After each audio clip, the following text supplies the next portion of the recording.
آج میں اوپر آسمان نیچے وہ گنگناتے ہوئے ڈرام سے صوفے پر آ کر بیٹھی تھی۔ اس کی خوشی سکندر کی آنکھوں میں کھٹک رہی تھی۔ وہ کینہ دوز نظروں سے اس کے چہرے کو گھورنے لگا تھا۔ شام تک تو وہ تصویر بہا رہی تھی کیونکہ دادا جان اسے ٹرپ پر جانے کی اجازت نہیں دی تھی، اور اب وہ یوں خوش ہو رہی تھی جیسے کسی نے جنت کی چابی اس کے ہاتھوں میں دے دی ہو۔ اس طرح سے نہ دیکھو مجھے سڑیل انسان، اور منہ بناتے ہوئے بولی، کیا میں پوچھ سکتا ہوں کہ ہواؤں میں اڑنے کے پیچھے کیا راز چھپا ہے؟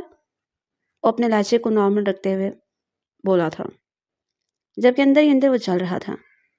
اس نے اپنے دائیں ہاتھوں میں لگے ایکسٹینشن نیل کو دیکھا اور دوسرے ہاتھوں سے کانوں کو پیچھے بالوں کو اڑستے ہوئے ایک ادا سے بولی، مجھے امریکہ میں پڑھنے کی اجازت مل گئی ہے۔ اب اس نے یہ بات مکمل ہی نہیں کی تھی کہ وہ اونچی آواز میں ہنسنے لگا۔ وہ ہنستے ہنستے صوفے سے نیچے گر گیا تھا۔ لگتا ہے تم خوشی سے پاگل ہو گئے ہو۔ رکو ایک منٹ، اس نے ہنسی دبائی تھی۔ تمہیں امریکہ میں پڑھنے کی اجازت مل گئی ہے۔ ایک ایکر پھر سے ہنسنا شروع ہو گیا تھا۔ ہاں ہاں ٹھیک ہے، یقین نہ کرو، جب میں تم لوگوں کے سامنے امریکہ کے لیے ٹکٹ کٹواؤں گی تب تم لوگوں کو یقین آئے گا۔ جس کو آج تک مری گھومنے کی اجازت نہیں ملی، اس کو امریکہ جا کر پڑھنے کی اجازت مل گئی ہے۔ ہو سکتا ہے کہ دادا جان نے اسلام آباد کے بارے میں کہا ہو، پر تمہیں تو اسلام آباد کا بھی نہیں پتا۔ کبھی گئی ہو تو پتا ہو نا۔ وہ کھل کر اس کا مذاق اڑا رہا تھا۔ تائی جان یہاں پر آئیں۔ اس نے تائی جان کو کچن میں جاتے ہوئے دیکھا تو فوراً سے پکارا گیا، ہو کیا گیا اب؟ پھر سے لڑائی تو نہیں کر رہے تم لوگ؟ نہیں نہیں، بس آپ اس کو بتائیں کہ مجھے امریکہ میں پڑھنے کی اجازت مل گئی ہے۔ یہ میری بات پر یقین نہیں کرا۔ ہاں تو میری بیٹی کو امریکہ میں جانے کی اجازت مل گئی ہے، اس میں کون سا جھوٹ ہے؟ انہوں نے فوراً سے اس کا سر اپنے سینے کے ساتھ لگایا اور پیار سے اس کے بالوں میں انگلیاں چلانے لگی۔ وہ اب سکندر کو نقلیں اتارنے لگی تھی۔ آپ سب لوگ مل کر میرے ساتھ پرینک کر رہے ہیں، ہے نا؟ یہاں پر مجھے اپنے دوستوں کے ساتھ آپ لوگ ناران کاغان گھومنے کے لیے نہیں جانے دیتے۔ میں 19 سال کا ہو گیا، مگر اس کے باوجود مجھ پر یوں پہلے لگا کر بیٹھے ہوئے ہیں جیسے میں کوئی لڑکا نہیں بلکہ لڑکی ہوں، وہ بھی جنت کی حور، جس کو چند لوگ دیکھیں گے تو فوراً ہی اپنے ایمان کھو بیٹھیں گے۔ فضول مت بولا کرو، تمہیں میں نے 1000 بار سمجھایا ہے۔ اور جلدی سے اٹھو، جا کر کمرے میں پڑھنا شروع کرو، تمہارے پیپر سر پہ آ گئے ہیں۔ اگر اس بار تمہاری سپلی آئی تو سانپوں کو اگر پھینک دوں گی۔ تائی جان واز ناٹ کمنگ سلو۔ ہاں ہاں ٹھیک ہے، ساری پابندیاں میرے بیچارے کے لیے ہیں۔ اس کو تو آپ نے سر پر چڑھایا ہوا ہے، چڑال کہیں گی، اس کو تو میں زہر دے کر ماروں گا۔ وہ غصے سے اسے باتیں سناتا ہوا وہاں سے چلا گیا تھا، جبکہ وہ اطمینان سے صوفے کے ساتھ ٹیک لگا کر بیٹھ گئی تھی۔ تو میں شاپنگ کے لیے کب جانا ہے؟ سوچ رہی ہوں کہ آج شام چلی جاؤں، مگر میں آپ کو بتا رہی ہوں میں سلار بھائی کے ساتھ نہیں جاؤں گی۔ 1000 بار سمجھایا ہے میں نے تمہیں گڑیا، اسے بھائی کہہ کر نہ پکارا کرو۔ انہوں نے نور کو ڈانٹا تو وہ برا سا منہ بنانے لگی۔ مجھے بھی کوئی شوق نہیں ہے انہیں اپنا بھائی بنانے کا۔ اگر میرے پاس ان جیسا بھائی ہوتا تو میں بچپن میں ہی انہیں کوڑا دان پھینک کر آ جاتی۔ اسی وقت سلار بھی الاؤنس میں داخل ہوا تھا۔ محترمہ کے حالات سن کر اس کے ماتھے پر بل پڑ گئے تھے، مگر دائی جان کی وجہ سے وہ خاموش ہو گیا تھا۔ دل میں اس کے فیصلہ کر لیا تھا کہ امریکہ میں جا کر اس کے سارے بل کس کے نکالے گا، وہاں پر اس کو ٹگنی کا ناچ نچائے گا۔ جبکہ محترمہ یہ سوچ کر بیٹھی ہوئی تھی کہ امریکہ میں وہ اکیلے جائیں گی، وہاں پر جا کر وہ آزاد ہو جائیں گے، کوئی بھی اسے پوچھنے والا نہیں ہوگا، کوئی بھی سوال جواب کرنے والا نہیں ہوگا۔ اپنی مرضی سے ویسٹرن ڈریسنگ کرے گی، گھومنے کے لیے جائے گی یا رات کو لیٹ تک آؤٹنگ کرے گی، مختلف کنٹریز کے لوگوں سے دوستیاں کرے گی، لڑکوں کے ساتھ بھی فرینڈشپ کرے گی۔ یہ ہناس اس کے دماغ میں بھرا ہوا تھا۔ وہ ہر حال میں امریکہ میں جا کر اس کو عملی جامعہ پہنانا چاہتے تھے۔ دوسری طرف سالار بھی اس کی ذہنیت سے بہت اچھے طریقے سے واقف تھا، جانتا تھا کہ کورین ڈرامے دیکھ دیکھ کر محترمہ کا دماغ خراب ہو گیا۔ ارے سالار بیٹا، تم کب آئے؟ ابھی تھوڑی دیر پہلے آیا ہوں۔ تم بھیگے ہوئے کیوں ہو؟ ارے تائی، باہر بہت تیز بارش ہو رہی ہے، سردیوں کی پہلی بارش تھی، موسم بھی یکدم ہی ٹھنڈا ہو گیا تھا۔ وہ بھی کمبل اٹھا کر صوفے پر بیٹھ کے اپنے پسندیدہ کارٹون دیکھنے لگی۔ او ہیلو میڈم، تم کہاں پر سیٹ ہو رہی ہو؟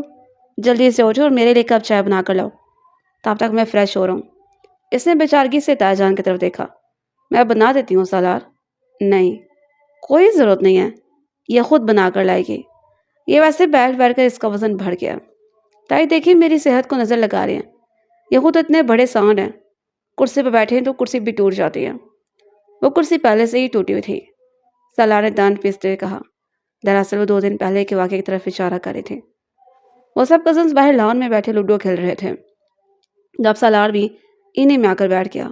جس کرسی پر وہ بیٹھا تھا وہ پہلے سے ہی ٹوٹی ہوئی تھی اور محترم زمین پر گر گئے تھے۔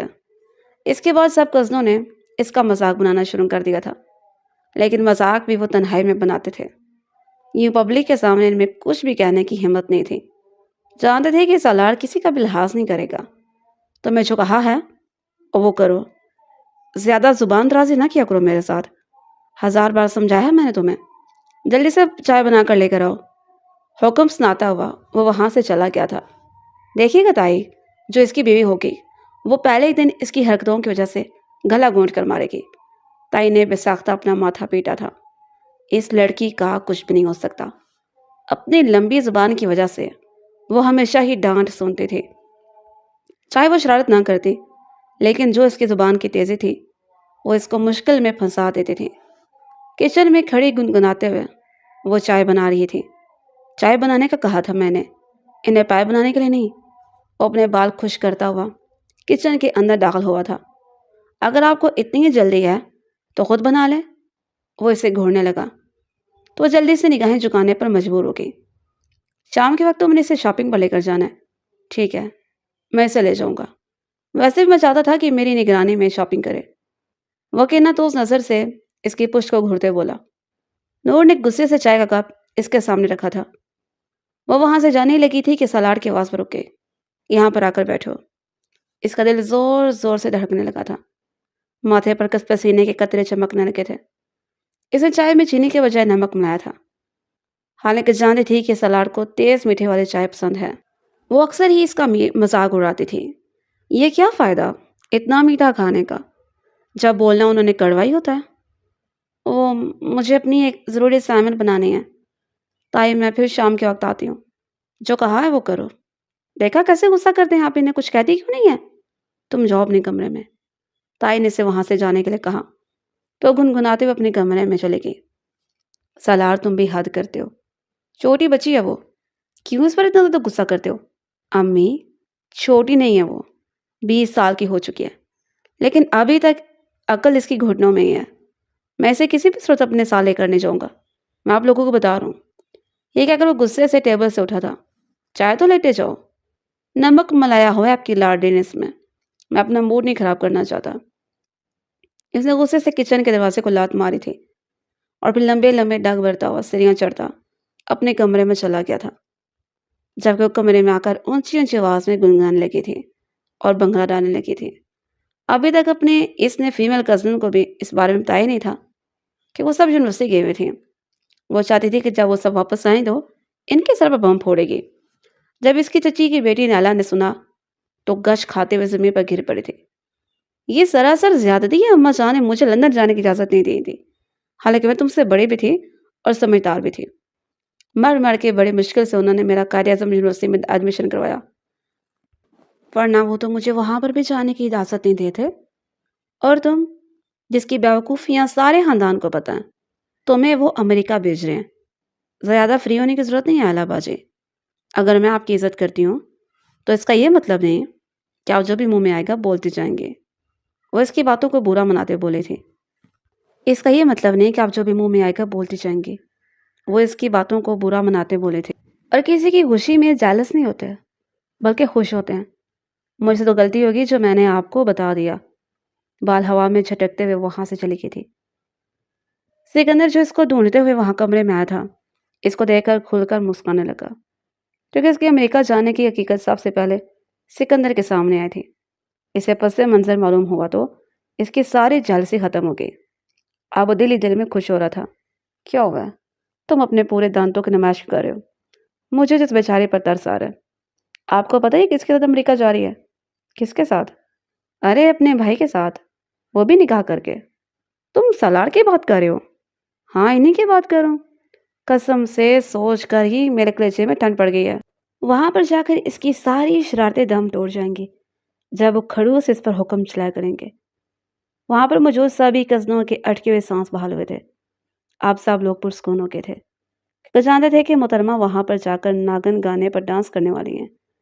وہ گنگناتے ہوئے کمرے کے اندر داخل ہوئے تھے۔ او بلے بلے دادی جان میں امریکہ جا رہی ہوں۔ آپ کو پتہ ہے وہ بھی اعلیٰ تعلیم حاصل کرنے کے لیے۔ اس نے دیکھا نہیں تھا کہ کمرے میں دادی جان کے علاوہ اور بھی لوگ بیٹھے ہوئے ہیں۔ وہ اپنی دھن میں گنگناتے ہوئے دادی جان کے پاس آ کر بیٹھ گئی۔ ہوش کی دنیا میں تب آئی تب اس کی نظر سالار پر پڑی تھی، جو کہ صوفے کے ساتھ ٹیک لگا کر بیٹھا اس کو انتہائی غصے سے گھور رہا تھا۔ ایک نظر اس نے اپنی ماں پر ڈالی، وہ بھی اسی کمرے میں ہی موجود تھیں۔ سالار غصے سے وہاں سے اٹھ کر چلا گیا تھا۔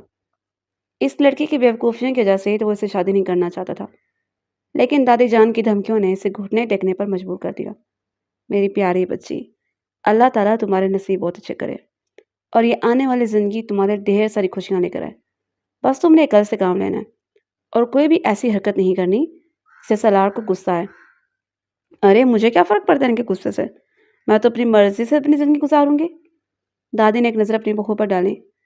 عائشہ بیگم نے بے ساختہ ان سے نگاہیں چڑھائی تھیں۔ کیا تم نے اس سے بتایا نہیں ہے؟ کس بارے میں؟ کیا کچھ بتانا باقی ہے؟ کہ آپ لوگ میری ٹکٹ ہائی کلاس میں تو نہیں کروا رہے ہیں؟ پلیز ایسا کرواتے ہیں۔ میں اس بیچ کر اپنی ساری فرینڈس کو چلاؤں گی۔ اور پھر دادی جان نے اس پر یہ راز آشکار کیا کہ وہ امریکہ میں سالار سے نکاح کر کے جا رہی ہے۔ تو ایسا لگا کہ کسی نے ساتویں آسمان سے اس کے سر پر لا کر گرائے ہوں۔ نہیں، وہ 2 قدم پیچھے کی طرف ہٹی تھی، اپنے سینے پر ہاتھ رکھ کر ڈرامائی انداز میں فلاپ ہیروئن کی طرح ایکٹنگ کرتے ہوئے وہ اس وقت وہاں پر موجود سب لوگوں کو ہی زہر لگ رہی تھی۔ آپ لوگ میرے ساتھ مذاق کر رہے ہیں نا؟ تو میں لگتا ہے کہ میرا تم سے بڑا مذاق کر سکتی ہوں۔ دادی جان، اس کے ساتھ امریکہ جانے سے اچھا ہے میں کسی سمندر میں ڈبکی لگا لوں، یا پھر شار کے سامنے اپنے آپ کو پھینک دوں، یا پھر ول کے پیٹ میں گور جاؤں۔ میں اس کے ساتھ امریکہ نہیں جاؤں گی، بلکہ میں نے امریکہ جانا ہی نہیں ہے۔ مجھے اسے شادی نہیں کرنی دادی جان۔ اب چھوٹے بچوں کی طرح زمین بیٹھ گئی تھی، اپنی ایڑیاں رگڑنے لگی تھی۔ سالار جو کہ دادی جان سے بات کرنے کے لیے ان کے کمرے میں آیا تھا، اس کو یہ حرکتیں کرتا ہوا دیکھ کر تاؤ کھا کر رہ گیا تھا۔ میں نے اگلے ہفتے کی ٹکٹ کنفرم کروا لی ہے۔ آپ اس ہفتے ہم دونوں کا نکاح کریں۔ چند دنوں میں شاپنگ بھی کمپلیٹ کر لوں گا۔ اس پر نظر ڈالے بغیر وہ دادی جان کی آنکھوں میں آنکھیں ڈالتا ہوا بولا۔ اس کی روح تک کو فنا کر گیا تھا۔ اسے اپنی ساری غلطیاں یاد آ رہی تھی، بچپن سے لے کر اب تک اس نے سالار کو صرف اور صرف تنگ کیا تھا۔ کیا وہ مجھ سے ان ساری حرکتوں کے بدلے لے گا؟ وہاں پر تو میں بالکل اکیلی ہوں گی، اسے تو کوئی دھمکی بھی نہیں دے پائے گا۔ یا میرے اللہ، صرف تو ہی ہے جو مجھے ظالم انسان کے چنگل سے بچا سکتا ہے۔ دادی جان، آپ ان پر کیسے یقین کر سکتی ہیں؟ اگر وہاں پر جا کر انہوں نے مجھے قید کر دیا، وہ اکثر ہی مجھے دھمکیاں دیتے تھے کہ وہ ساری زندگی مجھے کسی کوٹری میں قید کر دیں گے۔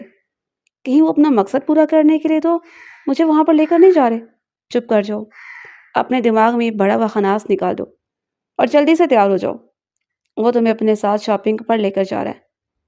وہ جب تیار ہو کر باہر آئی تو وہ گاڑی بیٹھا اسی کا انتظار کر رہا تھا۔ مال میں جا کر جس چیز پر ہاتھ رکھتے تھے محترم انکار کر دیتے تھے اور اس کو ڈانٹ دیتے تھے، یہ کپڑے پہن کر گھومو گی، اگر تم وہاں پر گھومی تو تمہاری ٹانگیں توڑ دوں گا۔ اس نے اسے قمیض شلوار اور عبایا خرید کر دیے تھے۔ اب کیا وہاں پر میں یہ پہنوں گی؟ سب مجھے ایشین فلیگ کہیں گے۔ وہ جو سوچ رہی تھی کہ ٹاپ اور جینس خریدے گی، وہ اپنا سا منہ لے کے رہ گئی تھی۔ 2 دنوں کے بعد ان کا نکاح ہوا تھا۔ جب وہ وہاں سے رخصت ہو رہی تھی تب اس کی آنکھیں آنسوؤں سے بھری ہوئی تھی۔ وہ دادی جان کے گلے لگی اور پھر پھوٹ پھوٹ کر رونے لگی۔ سب سے زیادہ دکھ تو اسے سالار سے شادی پر ہو رہا تھا۔ حالانکہ اس کی کزنیں کہہ رہی تھی کہ تم بہت خوش قسمت لڑکی ہو جس کی شادی خاندان کے سب سے ہینڈسم لڑکے کے ساتھ ہوئی ہے، تمہیں تو اپنی قسمت پر رشک کرنا چاہیے۔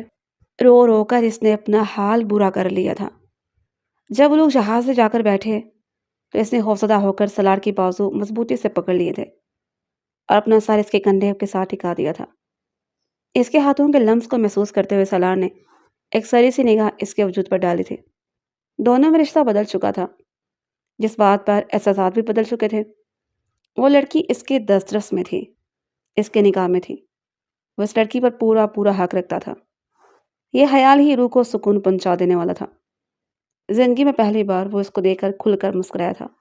ریلیکس ہو جاؤ، ڈرنے کی ضرورت نہیں ہے، مجھے بہت ڈر لگ رہا ہے۔ اس نے مضبوطی سے سلار کے بازو دبوچی تھی۔ اس کے ناخنوں کی چبھن اپنے بازو پر محسوس کرتے ہوئے وہ اک رہا تھا، مگر اس کو خود سے دور بھی نہیں کرنا چاہتا تھا۔ میں تمہیں کہہ رہا ہوں نا کہ کچھ بھی نہیں ہوگا، آپ جھوٹ بول رہے ہیں۔ یہ سننے کی دیر تھی کہ سالار نے ایک جھٹکے سے اپنی بازو اس کے ہاتھوں سے ساتھ کروائے تھے۔ سیدھی ہو کر بیٹھ جاؤ، وہ اونچی آواز میں غرایا تھا۔ آس پاس بیٹھے ہوئے لوگوں نے اسے غصے سے دیکھا تو سر پٹا گیا۔ یہ آپ کا گھر نہیں ہے سالار صاحب، اور اگر آپ نے امریکہ میں جا کر بھی مجھ سے پرسختی کی تو میں آپ پر ہراسمنٹ کا کیس کر دوں گی۔ شرم تو نہیں آئے گی تمہیں اپنے شوہر پر کیس کرتے ہوئے؟ آپ کو بھی تو شرم آنی چاہیے اپنی بیوی کو ڈانٹتے ہوئے۔ زبان کو لگام دو۔ وہ منہ بنا کر کھڑکی سے باہر دیکھنے لگی تھی، لیکن پھر جیسے ہی جہاز میں پروان بھری، اس نے پھر سے سالار کی بازو دبوچ لی تھی۔ وہ اس کے سینے میں اپنا سر چھپانے کی کوششوں میں ہلکان ہو رہی تھی۔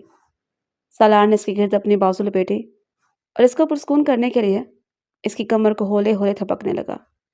جب جہاز جھٹکے لگنے لگا ختم ہوئے تو سالار نے اس کے کانوں میں سرگوشی کی تھی۔ سب ٹھیک ہو گیا، سیدھی ہو کر بیٹھ جاؤ۔ اس کے بعد اس کی آواز میں نرمی تھی۔ اس کی سانسوں کی تپش اپنے کانوں پر محسوس کرتے ہوئے وہ گھڑبڑا گئی تھی۔ اس کے گال شرم کے مارے لال ہو گئے تھے۔ سالار نے اس کی طرف پسندیدہ نظروں سے دیکھا تھا۔ پہلی بار اسے غور سے دیکھ رہا تھا۔ جو بھی تھا وہ بہت حسین تھی۔ آسمان سے اتری ہوئی کوئی حور پری معلوم ہوتی تھی۔ وہ کسی بھی مرد کا خواب ہو سکتی تھی۔ وہ کسی کی بھی پسندیدہ عورت ہو سکتی تھی اگر اس کے دماغ میں بھوسے کی جگہ تھوڑی سی عقل بڑی ہوتی۔ وہاں پر جا کر کوئی بھی شرارت نہ کرنا اور نہ ہی اجنبیوں کے ساتھ فری ہونا، کسی کو بھی پریشان نہیں کرنا، کیونکہ یہ پاکستان ہے، امریکہ ہے۔ اگر تم کسی کو تنگ کرو گی تو بدلے میں تمہیں جیل بھی بھیج سکتا ہے۔ مجھے پتا ہے، آپ کو مجھے بتانے کی ضرورت نہیں ہے۔ پچھلے ایک ہفتے سے میں یوٹیوب پر یہی سب کچھ دیکھ رہی ہوں، اور ویسے بھی میں صرف اپنے بیسٹ فرینڈ کے ساتھ فری ہوں۔ تمہارا بیسٹ فرینڈ میں ہوں، صرف میں۔ یہ بات اپنے دماغ میں بٹھا لو۔ آپ بیسٹ فرینڈ نہیں بلکہ میرے سب سے بڑے دشمن ہیں، آستین کے سانپ ہیں، پیٹ میں خنجر کھونپنے والے ظالم انسان ہیں۔ وہ سمجھ رہی تھی کہ دل میں ساری باتیں کہہ رہی ہے، مگر محترمہ کی آواز اتنی اونچی تھی وہ اس کی ساری باتیں سن چکا تھا۔ اگر میری ذات کے بارے میں اس طرح کے بات نوازنے کی بجائے تم اپنی ذات میں تھوڑی سی تبدیلی پیدا کرنے کی کوشش کرو تو تمہیں اتنی پریشانی کا سامنا نہ کرنا پڑے۔ کیا آپ نے سن لیا؟ اس نے اپنے ہونٹوں پر ہاتھ رکھتے ہوئے سہم انداز سے پوچھا۔ الحمدللہ، میرے پاس عہدت کان موجود ہیں جو ٹھیک طرح سے کام بھی کرتے ہیں۔ وہ سیٹ کے ساتھ ایک لگا کر بیٹھ گیا تھا کیونکہ سفر کافی لمبا تھا۔ مجھے واش روم جانا ہے۔ اس نے سالار کا کندھا پکڑ کر اس کو ہلایا، مگر وہ گہری نیند کی وادیوں میں تھا۔ وہ اٹھی، اپنا سیٹ بیلٹ کھولو اور ایئر ہوسٹس کو پکارا۔ پلیز مجھے بتا دیں واش روم کہاں پر ہے۔ وہ اسے اپنے ساتھ لے کر واش روم آ گئی تھی۔ جب وہ فری ہو کر باہر آئی تو اس کی نظر ایک انگریز پر پڑی تھی جس کے سنہری بال تھے۔ وہ بھی اسی جہاز میں سفر کر رہا تھا۔ اس کا دل زوروں سے دھڑکنے لگا تھا۔ ایسا نہیں تھا کہ اسے پہلی نظر میں پسند کر بیٹھی تھی۔ وہ جانتی تھی کہ سالار سے اس کی شادی ہو چکی ہے۔ اگر وہ اس کی نامحرم کو دیکھے گی تو اس کو گناہ ملے گا، مگر اپنے اندر کے کیڑے کا کیا کرتے؟ اسے انگریزوں سے بات کرنے کا بچپن سے بہت شوق تھا۔ اس انگریز نے اسے دیکھا تو کھل کر مسکرا دیا۔ وہ لڑکی تھی ہی اتنی پیاری کیوٹ، اس نے اسے کمپلیمنٹ بھی دیا تھا۔ یہ سن کر واپس آ گئی تھی، لیکن اس کی نگاہیں بار بار بھٹک کر پچھلی سیٹ کی طرف جا رہی تھی۔ کیا مسئلہ ہے؟ آرام سے ایک جگہ پر بیٹھ کیوں نہیں جاتی ہو؟ اس کی آنکھوں چھوٹی چھوٹی کر کے گھورتے بولا تھا۔ تو میں اپنا یہ سیٹ بیٹھ کیوں کھول دیا؟ وہ میں واش روم گئی تھی۔ کس سے پوچھ کر؟ اب کیا مجھے سوسو بھی آپ سے پوچھ کے کرنا ہوگا؟ اس نے بے اختیار کہا تو وہ اللہ بھیج کر رہ گیا تھا۔ کم از کم مجھے اٹھا تو دیتی۔ وہ لوگ جب جہاز سے نیچے اترے تو بہت زیادہ ایکسائٹیڈ تھی کیونکہ آس پاس صرف اور صرف انگریز ہی تھے۔ سب لوگوں کی نظریں اس پر ہی جمی تھی کیونکہ وہ ان میں سب سے زیادہ پیاری، سب سے کیوٹ اور نمایاں تھی۔ سالار کا دل کر رہا تھا کہ اسے کہیں چھپا دے جہاں پر کوئی بھی اسے دیکھ نہ پائے، مگر محترمہ تو آنکھیں پھاڑ پھاڑ کر سب لوگوں کو ہی اپنی طرف متوجہ کر رہی تھی۔ تو میں چین کیوں نہیں پڑتا؟ وہ اس کو لے کر اپنے بڑے سے بنگلے میں آ گیا تھا۔ کیا یہ آپ کا ہے؟ نہیں، محلے والوں کا ہے۔ وہ اس کی بات کا برا مناتے بولا تھا۔ یار آپ تو بہت زیادہ امیر ہیں۔ اگر آپ امیر ہیں تو اس کا مطلب ہے کہ میں بھی امیر ہوں۔ تمہیں کس نے کہا ہے کہ میں تمہیں اپنے پیسوں سے ایک پھوٹی کوڑی بھی دوں گا؟ کیا مطلب ہے آپ کا؟ اگر آپ مجھے نہیں دیں گے تو پھر میں کہاں سے لاؤں گی؟ خود کماؤ گی۔ وہ جان بوجھ کے اس کو تنگ کر رہا تھا۔ تمہارا یونیورسٹی میں ایڈمیشن کروا دیا ہے، یہی تمہارے لیے بہتر ہے، زیادہ فری ہونے کی ضرورت نہیں ہے۔ کیا مطلب ہے آپ کا؟ آپ کیا مجھے پیسے خود کمانے ہوں گے؟ بالکل خود کمانے ہوں گے، چاہے جیسے مرضی کماؤ۔ وہ اندازہ نہیں لگا سکتا تھا کہ محترمہ کس قدر الٹے دماغ کی مالک ہیں۔ تقریباً ایک ہفتے تک وہ وہاں کے ماحول، وہاں کے طور طریقے سمجھاتا رہا تھا۔ اس کو یونیورسٹی میں لے کر گیا تھا اور وہاں پر بھی اس کو ساری چیزیں سمجھا دی تھی۔ اس نے فی الحال ایک اچھی خاصی پاکٹ منی محترمہ کے حوالے کی تھی۔ ایک دن اس کو یونیورسٹی چھوڑنے کے لیے بھی گیا تھا، مگر وہ چاہتا تھا کہ وہ لڑکی تھوڑی سی انڈیپینڈنٹ ہو جائے، وہ مکمل طور پہ اس پہ انحصار نہ کرے۔ اس نے اس لڑکی کو باؤنڈریز بھی سمجھا دی تھی کہ ان باؤنڈریز کے باہر تم نے نہیں نکلنا، ایک حد میں رہ کر تم نے جو بھی کرنا ہے کرو۔ اگر میں نے تمہیں حد کراس کرتے ہوئے پکڑ لیا تو مجھ سے برا کوئی نہیں ہوگا۔ اگر میں تمہیں آزادی دے رہا ہوں تو اس کے ساتھ ساتھ تم سے جواب طلبی بھی ہوگی۔ یونیورسٹی میں اپنی ہنسمکھ طبیعت اور ٹوٹی ہوئی انگلش کے باوجود بھی اس نے ڈھیر سارے دوست بنا لیے تھے، جس میں سے کچھ انگریز بھی تھے، کچھ افریقن بھی تھے۔ وہ یوں ان کے ساتھ گوش گپیوں مصروف تھی جیسے ان لوگوں کو بچپن سے ہی جانتی ہو۔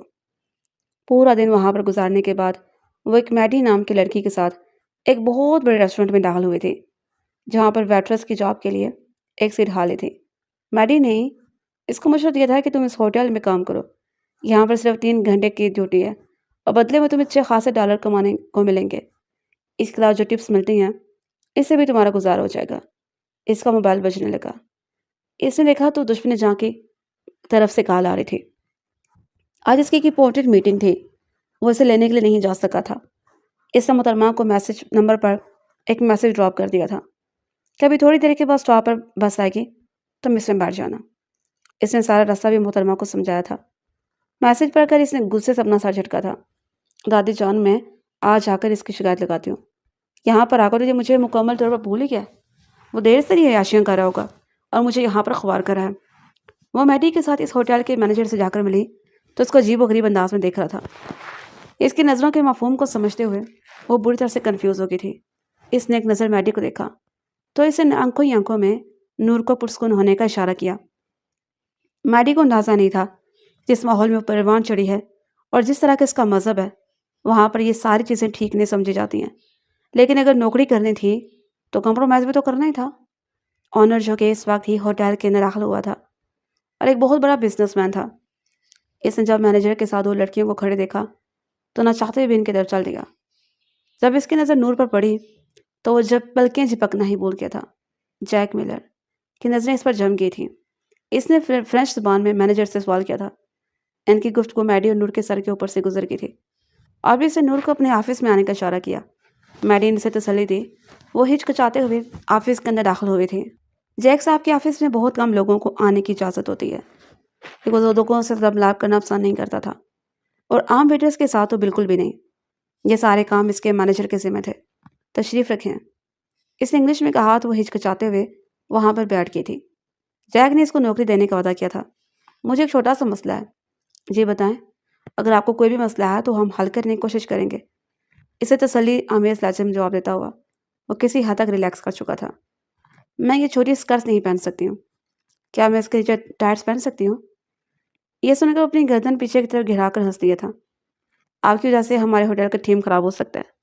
اگر آپ اس طرح سے کریں گی تو باقی سب لوگ سوال کریں گے۔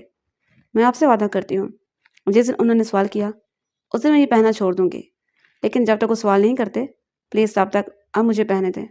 مجھے پیسوں کی بہت زیادہ ضرورت ہے، مجھے اپنی فیس کے لیے پیسے اکٹھے کرنے ہیں اور پھر آنے جانے کے لیے بھی۔ آپ رہتی کہاں پر ہے؟ جیک نے اس سے پرسنل سوال کیا تھا۔ وہ گھبرا کے تھی اور پھر اس نے جھوٹ بولا کہ وہ اپنی ایک دوست کے ساتھ رہتی ہے، اسے بھی رہنے کے لیے رینٹ دینا ہوتا ہے جو کہ کافی زیادہ ہے۔ وہ بہت ہی غور سے اس کی باتیں سن رہا تھا۔ ٹھیک ہے، یہاں پر آپ کو کسی بھی قسم کی کوئی پریشانی نہیں ہوگی، اس نے مسکراتے ہوئے تسلی دی۔ اگر آپ چاہیں تو آج سے ہی ہمیں جوائن دے سکتے ہیں۔ ایک آور کے سے دوسرے ویٹر سے ڈبل پیسے مل رہے تھے، اس کے علاوہ اسے آنے جانے کی بھی سہولت بھی مل رہی تھی اور باقی میڈیکل کی سہولتیں بھی اسے دی جا رہی تھیں۔ جب اس نے میڈی کو بتایا تو وہ پرجوش انداز میں اس کے گلے لگی تھی۔ واو یار، اس کی وجہ سے تو میڈی کو بھی پیسے ملے تھے۔ وہ نہیں جانتی تھی کہ کس وجہ سے ہے۔ مجھے لگتا ہے کہ ہمارے آنر کا تمہارے اوپر دل آ گیا۔ وہ اس کو تنگ کرتے بولی تو شرم کر جاؤ، میں شادی شدہ ہوں اور میں نے تمہیں اس بارے میں بتایا بھی ہے۔ کوئی بات نہیں، ویسے بھی وہ برا انسان نہیں ہے،